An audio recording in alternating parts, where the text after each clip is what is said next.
Hi friends, இன்னைக்கு நம்ம அரிசி மாவும் உளுந்தையும் வச்சு சூப்பரான தட்டடை செய்ய போகிறோம். ஈஸியான முறையில் குயிக்காக செய்ய போகிறோம்.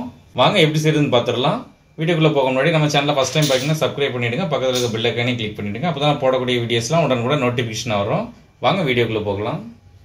இப்போ ஒரு கடாயில் முழு உளுந்து சேர்த்து வறுத்து எடுத்துக்கலாம். நான் அரை கப் அளவுக்கு உளுந்து எடுத்திருக்கேன். நல்ல வாசனை வர்ற அளவுக்கு வறுத்து எடுத்துக்கலாம். நல்ல வாசனை வர்ற அளவுக்கு வறுத்தாச்சு. இப்போ ஸ்டவ் ஆஃப் பண்ணி நம்ம எடுத்து வச்சுருவோம். இது ஒரு பாத்திரத்தில் கொட்டி நல்லா ஆற வச்சிடலாம். இப்போ உளுந்து நல்லா ஆறிட்டு இப்போ இதை ஈரம் இல்லாத ஒரு மிக்சி ஜாரில் சேர்த்துக்கலாம். இதை நல்லா ஃபைன் பவுடராக அரைச்சி எடுத்துப்போம். இந்த அளவுக்கு நல்லா ஃபைன் பவுடராக அரைச்சி எடுத்துட்டோம். இப்போ இதில் ஒரு அரை கப் அளவுக்கு பொரிகடலையே சேர்த்துப்போம். அரை கப்பை விட கம்மி தான். இதையும் சேர்த்து இப்போ இதை கூடயே அரைச்சிருவோம். இப்போ இதையும் சேர்த்து நல்லா ஃபைன் பவுடராக அரைச்சி எடுத்துட்டோம். மிக்சிங் பவுலில் நம்ம அரைச்சி வச்சுருக்கிற பொரிகடலை உளுந்து மாவை இதை சேர்த்துப்போம். இப்போ இது கூடவே ஒரு கப் அரிசி மாவு சேர்த்துக்கலாம். இப்போ இதுக்கு தேவையான அளவு உப்பு, 1/4 ஸ்பூன் வத்தல் தூள் வேணும்னா சேர்த்துக்கிடுங்க, இல்லைன்னா விட்டுறலாம். 1/4 ஸ்பூன் காயத்தூள், கொஞ்சமாக கருவேப்பிலையை இப்படி வெட்டி வச்சுருக்கேன் பொடிசா, அதையும் இதில் சேர்த்துருவோம்.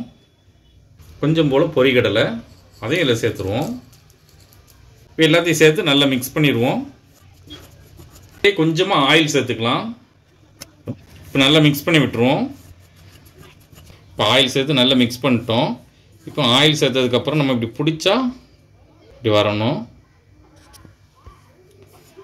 இப்போ இதில் கொஞ்சம் கொஞ்சமாக நம்ம தண்ணி சேர்த்து நல்லா முறுக்கு மாவு பிசைகிற அளவுக்கு பிசைஞ்சு எடுத்துக்கலாம்.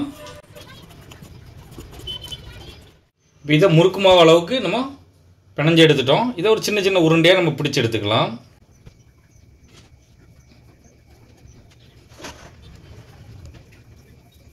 இதே போல் எல்லாத்தையும் நம்ம உருண்டை பிடிச்சி எடுத்துக்கலாம். இதை சின்ன சின்ன உருண்டையாக பிடிச்சாச்சு. இதில் இந்த மாதிரி ஒரு பட்டர் சீட்டை ஒன்று எடுத்து வச்சுப்போம். வச்சுட்டு இந்த மாதிரி இப்படி தீக்க வச்சுருவோம். ஒரு உருண்டையை வச்சு இன்னொரு பட்டர் சீட் அது மேலேயே அந்த பட்டர் சீட்டை மடித்து விட்டுட்டு ஒரு ஏதாவது ஒரு கிளாஸோ ஏதாவது ஒரு பாத்திரத்தை வச்சு இப்படி அமுக்கிடலாம்.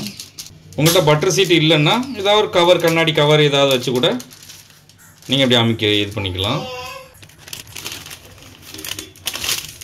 இப்படி தட்டியாச்சு. இப்போ நம்ம பொரிச்சு எடுத்துக்கலாம். அதுக்கு முன்னாடி ஃபோர்க்கை வச்சு இப்படி கொஞ்சமாக இப்படி குத்தி விட்டுக்கலாம்.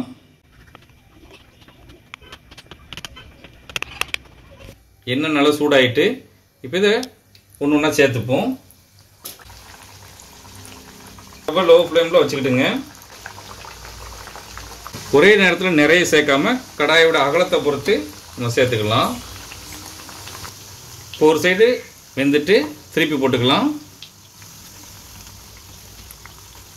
பின் சைடையும் லோ டு மீடியம் ஃப்ளேமில் வச்சு நல்லா வேக வச்சு எடுத்துப்போம். இப்போ 2 சைடு வெந்து நல்லா முறுமுறுப்பாக வந்துட்டு பொன்னிறமாயிட்டு இப்போ நம்ம எடுத்து வச்சுருவோம். மீதி இருக்கிறதையும் இதே போல் போட்டு பொரிச்சு எடுத்துக்கலாம். இதுவும் 2 பக்கமும் நல்லா பொரிஞ்சிட்டு இதையும் நம்ம எடுத்துருவோம். இதே போல் மீதி இருக்க எல்லாத்தையுமே நம்ம பொரிச்சு எடுத்துப்போம். இப்போ எல்லாத்தையும் பொரிச்சு எடுத்துட்டோம். இது ரொம்பவே ஈஸியான ரெசிபி. நல்லா ஆறுனதுக்கப்புறம் இது ஒரு டப்பாவில் போட்டு ஸ்டோர் பண்ணி வச்சுக்கலாம். 1 மாதம் ஆனாலும் நமுத்து போகாது. ரொம்பவே டேஸ்ட்டாக இருக்கும். ஈஸியாக 10 நிமிஷத்தில் நம்ம செஞ்சு முடிச்சிட்டோம். நீங்களும் வீட்டில் ட்ரை பண்ணி பார்த்துட்டு எப்படி இருந்துச்சுன்னு கமெண்ட்டில் சொல்லுங்கள். இந்த வீடியோ பிடிச்சிருந்தால் லைக் பண்ணுங்கள், உங்கள் ஃப்ரெண்ட்ஸ் அண்ட் ஃபேமிலிக்கு ஷேர் பண்ணுங்கள். இதை போல் நிறைய வீடியோஸ் பார்க்கணுன்னா மறக்காம நம்ம சேனலுக்கு சப்ஸ்கிரைப் பண்ணிக்கிடுங்க. சேனலில் ஏற்கனவே தட்ட ரெசிபிகள் போட்டிருக்கோம். அதனுடைய லிங்க் டிஸ்கிரிப்ஷனில் கொடுக்கும். மறக்காமல் செக் பண்ணி பாருங்கள்.